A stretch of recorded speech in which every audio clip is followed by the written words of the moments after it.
2016 is the Festival of Scottish Architecture, and I'm here today at the Scottish National Portrait Gallery to see one of the headlining exhibitions, Out of Their Heads. The idea was to take portraits, we're in the National Portrait Gallery, so portraits of architects, and there are some fantastic portraits of Scottish architects, and somehow put them in a context that relates the architects as creative artists to their buildings. So the idea was somehow to find a way of saying, here's a building, here's an architect, this building came out of this architect's head.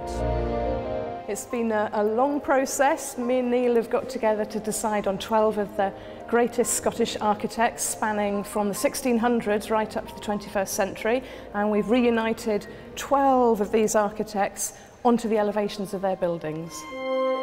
So we're standing with Jack Coyle. Tell me about him and some of the work that he did that people might recognise. He was a brilliant Glasgow-based, obviously of Italian extraction. His family travelled from Italy at the end of the 19th century. He was actually born in England, and they travelled to Glasgow. His father opened a cafe, and he became one of the greatest Scottish architects of the 20th century. Jack Coyle was an inspiring, humorous, brilliant Glaswegian with a very close relationship with the Roman Catholic Archdiocese in Glasgow, which really set him on the road to being one of the great British architects of the 20th century. I'd like people to rediscover old favourites like Charles Rennie Mackintosh and Robert Rowan Anderson, who is the architect of the Portrait Gallery.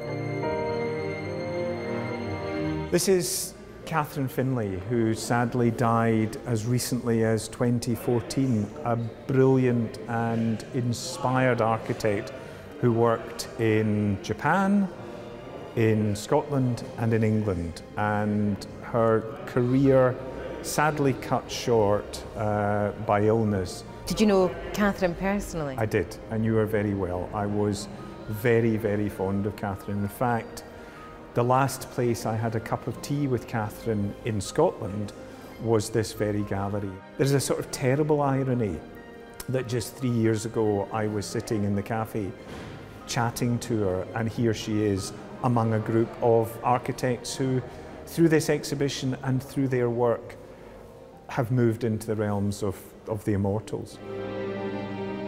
Hopefully people will go away with an appreciation of the character of the individuals who are portrayed and a better understanding of the process whereby the world around us comes into being.